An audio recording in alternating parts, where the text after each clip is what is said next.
Thank you so much, Paul, and thank you for your kind invitation to come here for this event. So, how many of you have heard maybe a little about the Danish Plant-Based Action Plan, just to get an idea? All right. Anyway, I'll briefly go through first, how did this happen, particularly the bridge building with various stakeholders, and then a bit about the plan itself, and then looking into what can we learn from this and what could maybe applied or scaled up to other countries, even including possibly in the global south. So, this is it can sound very simple, but this has really been a key part of it, engaging multiple stakeholders. And that does really mean reaching out to the most unlikely of stakeholders. So when I'm here from the Vegetarian Society of Denmark, also now the chair of the International Vegetarian Union, it's an exercise in considering who could we reach out to that we're not speaking with yet. And you might even challenge yourself to say, who are the most adverse, who are our biggest adversaries, who are the most difficult people to reach out to? Who do we most disagree with? And maybe those are exactly the ones we should reach out to. And I might be accused of being naive, I don't know. But currently I'm even trying this approach at European level. So now when we're trying to scale some of this up across the EU, we're actually trying to target some of those farmers groups that are most skeptical. Because we think, why not? Maybe they want to talk with us. So don't underestimate people's willingness to talk to you. And I think that's a key lesson here. So concretely, this started maybe 7-8 years ago with me starting to invite myself to speak at agricultural schools in Denmark. So imagine here 300 to 150 or 300 young farmers and some of their parents as well. Farmers, mostly conventional farmers, and then you're there on the stage, and you're definitely seen as the most green and veggie, city, all sorts of prejudices people might have regarding you on stage. And then actually being able to be the positive surprise in the room. I was told in a break that, the vegetarian is surprising us. So that can be turned to an advantage, perhaps, surprising people positively. And that does come fundamentally back to, for example, when there was a young woman, in this case, she was studying pig. She raised her hand and asked a question, said, so, I'm studying industrial pig farmer at the agricultural school here. Do you want me to change, to study something else? And then the true answer to that is, of course, not yes. That is saying, this is entirely your choice. You should study what your passion is about. I do think at a structural level, a societal level, we need more farmers to shift into plant-based, but I can't tell you whether that's you or someone else.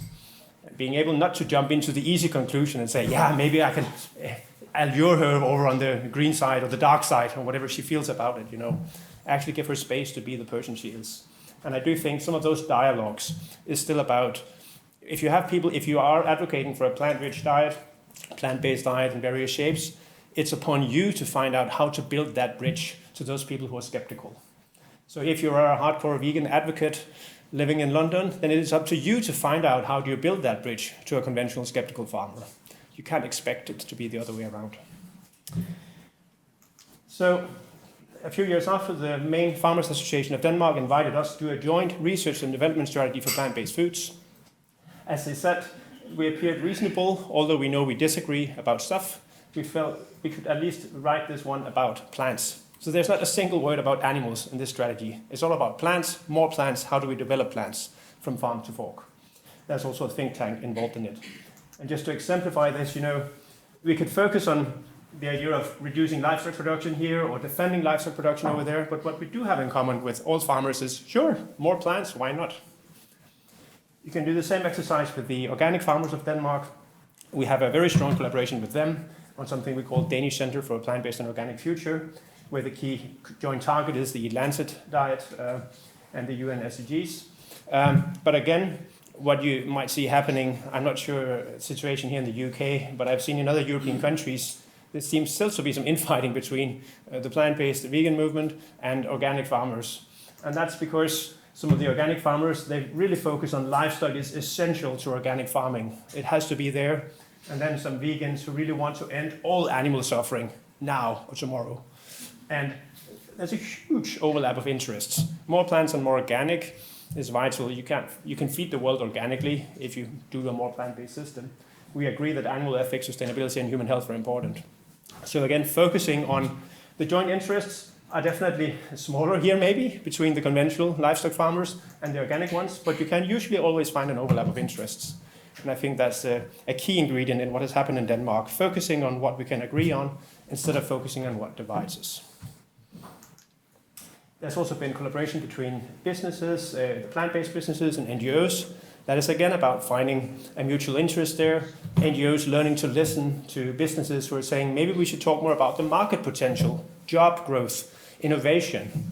Talk more about that and less about all the disasters. I know, I'm myself seriously concerned, as many of you are here today, but to a lot of the important target groups, we need to talk more in a business language.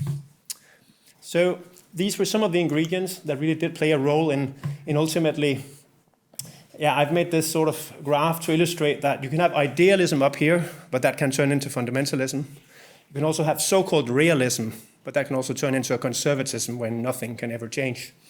And while we are idealists at the Vegetarian Society of Denmark, of course, we're a green NGO, we try to position ourselves in the middle as bridge builders. And the same goes on the whole debate on another kind of idealism. That is the idea that everything has to be organic, whole foods, unprocessed, super healthy. And then over here, business, conventional, ultra-processed. And again, we're saying, well, we need to find some sort of middle ground here. So in Denmark, what you will see is the Danish funding and the Danish action plan is working all along this y-axis, x-axis, all along. So focusing both on whole foods, training chefs in that, teaching children about it, spreading it out there, but also convenient solutions. People will not be cooking all their food for themselves. We won't have chefs cooking things from scratch for ourselves all the time. We do need also convenient solutions. So Denmark provides funding for both the research and development, for R&D, for tech solutions, but also for whole foods made from scratch. This doesn't have to be in opposition. And that is definitely a risk here, that people start fighting each other on each end of that spectrum. And that can undermine the transition and delay it. So finally, all these mechanisms also played into the fact that it was possible to get from conflict to cross-political consensus among the politicians. So this deal was supported broadly in the Danish parliament, including most of the right-wing parties. In fact, the only party that was not part of this deal, which is now from 2021, was the Greenest Party, which felt the overall deal was not green enough. So again, hint here is sometimes green politicians, progressive politicians, have to swallow some camels. That's a Danish expression. I don't know if you have that one in English, but you have to swallow some compromises you don't like. But then you do at least get funding for alternatives. So there's the Danish action plan. Won't go into detail here, but generally it has a positive pro-plant language throughout, mentioning there are lots of challenges in the world. Plant-based foods is a part of the solution to many of these challenges. And then examples of the action plan is education, public sector kitchens, how to integrate it into the education system, how to recommendations for plant-based diets in public institutions, focus on the embassies getting involved in this. Denmark trying to work at this at international level. Currently, Denmark is trying to get an EU action plan for plant-based foods. It's a formal part of the Danish government's work program for the EU presidency, which Denmark has for the next 6 months. Also R&D, more funding for R&D, innovation-friendly regulation, and strategic collaboration. These are just some examples. But most importantly, and I think that's still, for me, the key thing, funding is needed. We cannot change things without, well, in theory you can. You can prohibit or regulate toughly and roughly, but that won't happen. That will create revolution, rebellion, resistance, conflicts. So I do believe in funding. We cannot get anywhere without more funding. So the Danish plant-based food grant is a fund now at 170 million euros over 8 years. They've committed to make it permanent after 2030 in a broad deal across multiple parties again. So that will add even another 100 million probably after 2030. 50% is earmarked organic plant-based. That's also to assure that this does not become a fight between green voices, that you can have some of it both organic and plant-based, but you can also have conventional plant-based. Huge amount of applications, a diverse board, and so this goes to one of the questions I was also asked to touch upon here in my presentation, that when you see a world roughly like this, with a huge amount of subsidies going into animal production, mostly industrial animal production, and the feed going into the animals, and then you can barely find the plant funding, a fraction of a leaf down there. When the world is so unequal, this is not made on your excellent research, Paul, it's a compilation made by someone else. But when there is such a huge inequality, the obvious approach for many people could say, let's attack those red subsidies over there. But that is exactly where you will then start a conflict and a war over that, because you're trying to take something away from someone. So even if you manage to, after a hard fight, to remove 10 or 15 or 20% of those subsidies over there, it would probably not happen, because removing that much subsidies for animal agriculture won't happen. But it would also really piss off people. It will just make things very difficult. If you instead focus on getting at least somewhat more funding for alternatives, you're multiplying funding for the alternatives. And that's the things, as I mentioned earlier, because of the whole trophic system, the plants are somewhat easier and cheaper to work with fundamentally, since you don't need to send all those plants through an animal as well. So we just need a bit more funding for plants, so then a lot of matching can happen. So that's the key philosophy between the focus in Denmark being on funding alternatives rather than trying to kind of, attack the current system. Actually build up something new. And how does that look like? So there have been different rounds of applications so far in Denmark. The funding is increasing round by round. It has been increasing because the politicians saw there was interest, so they added more and more funding. And the number of applications, the amount being applied for, is also increasing. So in the last round, it was almost 100 million euros, the sum of applications. So because, and that's the beauty here really, research institutions, educational institutions, farmers associations, public kitchens, NGOs, everyone are trying to see, what could we do if we had some funding? That's great. Who doesn't want funding? But also trying to actually develop meaningful stuff that you can. So what could our role be in this? If we had some more funding, what could we then be doing that will contribute to this? So just a few brief examples. One project is simply about growing lupine and soybean in Denmark, pioneering this and getting it into the value chain and into some products eventually for consumers. Soybeans have not been historically grown in Denmark. Legumes on the curriculum and in the kitchens and the stomachs of the young farmers at the agricultural schools. I think that's a very structural intervention to get some legumes into the stomachs of farmers, of the future farmers, in a soft way, of course. Not every day, I'm sure. That should be done a few times a month, perhaps. Assisting plant-based SMEs in scaling up. Developing healthier products with innovative text-to-taste through fermentation, for example.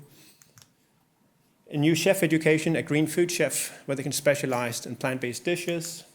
Nudging at conference centers, actually teaching tens of thousands of professionals who work with food what they should do and not should do when they design dishes and name dishes. It's not the vegan dish of the day, it has to be something delicious like it was here. Delicious name, delicious stuff, and delicious taste, of course.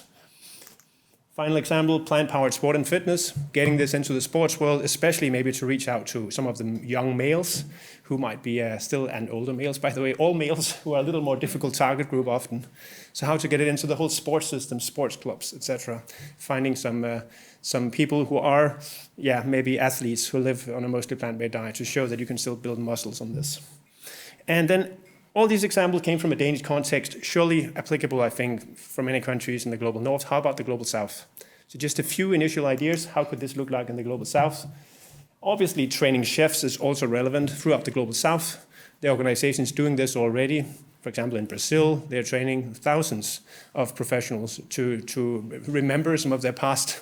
They used to eat many more frijoles, beans, in Brazil. But many skills have been lost or can be redeveloped. So just training chefs, investing in that is probably the most low-hanging fruit or bean across the world. Another example is this. There's an organization called Malnutrition Matters, working in multiple countries in sub-Saharan Africa, working on how you can take the soybean and process it into soy milk, which is the only kind of plant milk that can somehow be compared with cow's milk, nutrition-wise, but also how to use then the dry matter after that to different sorts of snacks, to actually get these soybeans from the fields so they're not just cash crops, but they can actually be used locally. So locally relevant solutions for local communities across Africa. And I do think this could clearly, the world could easily spend $100 billion just on these two types of things, but there are surely a huge other number of interventions. And actually one of my priorities for the next probably year is to gather, since I'm now the new chair of the International Vegetarian Union, so I'm trying to collect input from colleagues across the global south to say, if you had more funding, what do you actually need it for? And then try to get to some global north donors and say, well, come on guys, we need to start financing this much more. So we are working also on this thing called Danish plant-based diplomacy, where we've got the Farmers Union of Denmark, multiple stakeholders traveling across Europe. Even we managed to get the Danish livestock farmers a high-level guy to travel with us to Brazil for a pre-COP30 event. So the Danish farmers have decided to involve themselves in trying to convince farmers in other countries that this is not dangerous, it's okay. We can do both animals and plants. And so the possible roadmap, I think, is build bridges with compromises. The messaging should be more plants, and they should allow for both whole foods and convenience tech, but of course sensitive to cultural contexts and where we are in the world. We really need to secure government funding for plants after that. And then some of that funding should go towards building demand and also involving the public through educating professionals especially. Thank you so much.